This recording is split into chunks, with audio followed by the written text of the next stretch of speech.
ஒரு சொட்டு எண்ணெய் கூட சேர்க்காம வெங்காயம் தக்காளி கூட வதக்காம தேங்காய் பால்ல மேரினேட் பண்ண சிக்கன் ஃப்ரைங்க செம்ம டேஸ்டா இருக்கும். ரொம்ப ஈஸியா பண்ணிடலாம். நான் இன்னைக்கு ஒரு 1/2 கிலோ சிக்கன் எடுத்துட்டு நல்லா கழுவிட்டு எந்த கடாயில நான் ஃப்ரை பண்ண போறேனோ அதே கடாயில வச்சிருக்கேன். இதுக்கு பாத்தீங்கன்னா பெரிய பல் பூண்டு ஒரு 7 அல்லது 8 எடுத்துக்கோங்க. ஒரு துண்டு இஞ்சி 2 வெட்டி அரைச்சு எடுத்து வச்சுக்கோங்க. இல்லைன்னா இஞ்சி பூண்டு பேஸ்ட் யூஸ் பண்ணிக்கலாம். ஒரு மூடி தேங்காய் எடுத்துட்டு நல்லா கட் பண்ணிட்டு மிக்ஸி ஜார்ல போட்டுட்டு கொஞ்சம் தண்ணி ஊத்தி அரைச்சு பால் எடுத்துக்கணுங்க.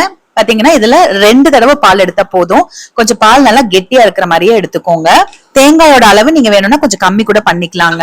அரைச்ச தேங்காயில கொஞ்சம் தண்ணி ஊத்தி பால் எடுத்துட்டு திருப்பி அதே சக்கையை போட்டு இன்னும் கொஞ்சம் தண்ணி ஊத்தி அரைச்சு பால் எடுத்து வச்சுக்கலாம். உங்களுக்கு நல்லா சிக்கன் முழுகிற அளவுக்கு தேங்காய் பால் இருக்கணுங்க. அந்த அளவுக்கு நீங்க பார்த்து எடுத்துக்கோங்க. கொஞ்சமா தண்ணி ஊத்தி அரைச்சிருந்தீங்க அப்படின்னா இன்னொரு தடவை 3வது தடவை கூட கொஞ்சம் தண்ணி ஊத்தி பால் எடுத்து வச்சுக்கோங்க.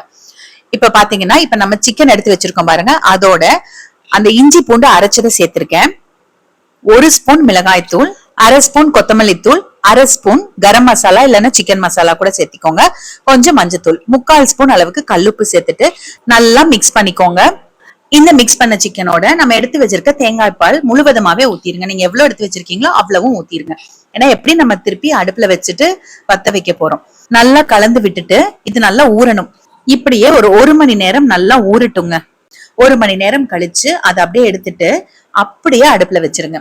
அடுப்புல வச்சுட்டு கொஞ்சம் ஹை ஃபிளேம்ல வச்சு அந்த பால் கொஞ்சம் கொதிக்க வரட்டும். இப்ப தேங்காய் பால் நல்லா கொதிக்க ஆரம்பிச்சதுக்கு அப்புறமா பாத்தீங்கன்னா ஒரு மீடியம் ஃபிளேம்ல வச்சுட்டு மூடி வச்சுக்கோங்க. இதுக்கு பாத்தீங்கன்னா நல்லா அடிகனமான கடாய் எடுத்துக்கோங்க. இல்லைன்னா குக்கர் பேஸ் எடுத்துக்கிட்டீங்கன்னா கூட நல்லா இருக்கும். ஒரு 5 நிமிஷம் கழிச்சு ஓபன் பண்ணிட்டு நல்லா மிக்ஸ் பண்ணி விடுங்க. தேங்காய் பாலும் பாத்தீங்கன்னா கொஞ்சம் நல்லா வத்தி இருக்கு. இப்போ கலந்து விட்டுட்டு இன்னொரு 3-4 நிமிஷத்துக்கு மூடி வச்சு வேக வைங்க. ஓபன் பண்ணி பார்க்கும்போது பாருங்க நல்லா அந்த தேங்காய் பால் எல்லாம் வத்தி இருக்கு. கொஞ்சம் கிரேவி கன்சிஸ்டன்சில இருக்கு. இன்னும் ஒரு 2 நிமிஷம் கூட மூடி வச்சு கம்ப்ளீட்டா சிம்ல வச்சிருங்க. இவ்வளவு நேரம் மீடியம் ஃபிளேம்ல இருந்தது. அப்பப்ப கொஞ்சம் ஓபன் பண்ணி கலந்து விட்டுக்கோங்க. இந்த ஸ்டேஜ்ல கம்ப்ளீட்டா சிம் பண்ணிருங்க. ஏன்னா இந்த தேங்காய் பால் முழுவதுமாவே நல்லா வத்தி இருக்கு. சிக்கன் வெந்திருக்கான்னு பாத்துக்கோங்க. அதுதான் ரொம்ப முக்கியம். சிம்ல வச்சுட்டு அப்பப்ப அப்படியே பரட்டி விட்டுட்டே இருந்தீங்க அப்படின்னா ஒரு ஸ்டேஜ்ல நல்லா ட்ரை ஆகி இந்த மாதிரி வரும். இந்த மாதிரி வந்ததுமே ஆஃப் பண்ணிடணும். ஏன்னா இதுக்கு மேல விட்டீங்க அப்படின்னா ரொம்ப ஹார்ட் ஆயிருங்க. தேங்காய் பால்ல சிக்கன் மீடியம் ஃபிளேம்ல 8ல இருந்து 10 நிமிஷம் வைக்கிறீங்க. அதுக்கப்புறமா சிம்ல வச்சுட்டு கொஞ்சம் நல்லா ட்ரை ஆகிற வரைக்கும் வறுத்து விடுறீங்க. அவ்வளவுதான்.